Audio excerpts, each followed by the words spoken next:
नमस्कार दोस्तों, मैं हूं सुरजीत श्यामल। आप देख रहे हैं वर्कर वॉइस .in।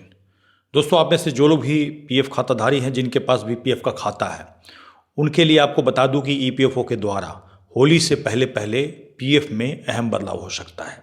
इसके साथ ही आपको बता दूं कि वित्त वर्ष 2025-26 के लिए जो आपके पीएफ पे इंटरेस्ट दिया जाना है, कितना दिया जा सकता है और इसके लिए कब सीवीटी की मीटिंग होगी, पूरी जानकारी के लिए हमारी इस वीडियो पर बने रहें। आइए हम इसको स्टेप बाय स्टेप करके जानते हैं। दोस्तों, आपको बता दूं कि जिनके पास भी पीएफ का खाता है, उन सभी को पता होगा कि हर साल एक मुश्त आपके पीएफ की राशि पे ब्याज दिया जाता है। किसी ऐसी कंपनी या संस्थान के अंदर काम करते हैं जहां 20 या 20 से अधिक कर्मचारी हैं, तो ऐसे में आपके पास पीएफ खाता होगा। 12% आपकी तरफ से कटता है, 12% आपकी कंपनी को जमा करना पड़ता है। इस पर आपको ब्याज कितना मिलना है, ये सीबीटी यानी कि सेंट्रल बोर्ड ऑफ ट्रस्टी के बैठक में तय होता है और आने वाले 2 मार्च को सीबीटी की बैठक होने वाली है और उसी में जो अहम बदलाव होंगे उस पर फैसला लिया जा सकता है, जिसकी आज जानकारी देने वाला हूँ। आपको बता दूं कि पिछले वित्त वर्ष में 8.25% के हिसाब से आपको ब्याज दिया गया था आपके पीएफ के खाते पे, और इस बार उम्मीद जताई जा रही थी कि कम हो सकता है।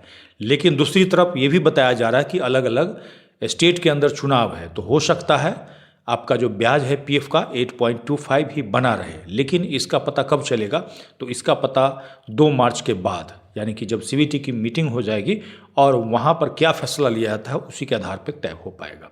आपको बता दें कि ये जो सीबीटी होती है, त्रिपक्षीय कमेटी होती है। कंपनी के तरफ से कॉर्पोरेट के प्रतिनिधि होते हैं, मजदूरों के तरफ से ट्रेड यूनियन के प्रतिनिधि होते हैं और सरकार के जो अधिकारी होते हैं वही मिल करके आपके ब्याज पे या पीएफ से संबंधित जो भी आपको सुविधा दी जाती है उस पर फैसला लेकर के ही होता है। सीबीटी में जो भी फैसला लिया जाएगा उसका रिकमेंडेशन फाइनेंस मिनिस्ट्री में भेजा जाएगा, फिर वहाँ अगर अप्रूव हो जाता है उसके बाद फिर से लेबर मिनिस्ट्री में आएगा, वहाँ ओके हो करके और तब जा करके आपका ईपीएफ विभाग हो जाएगा और उसी के बाद 15 दिन के अंदर अंदर आपका नोटिफिकेशन निकलता है और फिर आपके अकाउंट में आपका पीएफ का ब्याज आना शुरू हो जाता है। इसके साथ ही उस सीबीटी मीटिंग में और भी फैसले लिए जाने हैं। आपको बता दें कि ईपीएफओ का जो फंड है वो तकरीबन 25 से 26 लाख करोड़ रुपए का फंड है, जिसको ईपीएफओ के द्वारा मैनेज किया जाता है। यह ईपीएफ रिटायरमेंट प्लानिंग का एक अहम हिस्सा है जो टैक्स फ्री और गारंटेड रिटर्न प्रदान करता है। अक्सर इसमें बैंक के फिक्स डिपॉजिट से भी ज़्यादा ब्याज दिया जाता है, जो कि कर्मचारियों के लिए फ़ायदेमंद होता है। साथ ही कर्मचारियों के लिए भविष्य निधि का भी काम करता है,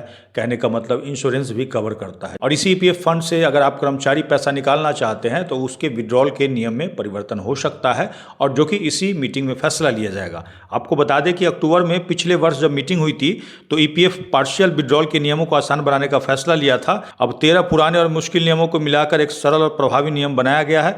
यह नियम 3 कैटेगरी में बांटा गया है। पहला है जरूरी ज़रूरतें, जैसे बीमारी, शादी, पढ़ाई, घर की ज़रूरतों के लिए खास हालत होता है। इसके अलावा शादी के लिए 5 बार और पढ़ाई के लिए 10 बार पार्शियल विड्रॉल किया जा सकता है। इसके साथ ही सभी पार्शियल विड्रॉ के लिए न्यूनतम सेवा अवधि को घटाकर सिर्फ 12 महीने कर दिया गया है, जिससे कि ईपीएफ मेंबर्स के लिए यह प्रक्रिया और भी सरल हो गई है। अब इसके बारे में भी 2 मार्च 2026 को जो सीबीटी की मीटिंग है उसमें फैसला लिया जा सकता है। आपको बता दें कि जिनके पास भी पीएफ का खाता नहीं है उनको मैं यही रिक्वेस्ट करूंगा कि जल्द से जल्द अपने एम्प्लॉयर को कहें, अगर 20 या 20 से अधिक कर्मचारी है तो। क्योंकि आपको बता दूं कि इसमें क्या होता है, धीरे धीरे आपका एक पैसा बचत होते रहता है और जितना पैसा आपके सैलरी से कट करके आपके पीएफ के खाते में जमा होता है, ठीक उतना ही पैसा आपके एम्प्लॉयर को भी जमा करना पड़ता है।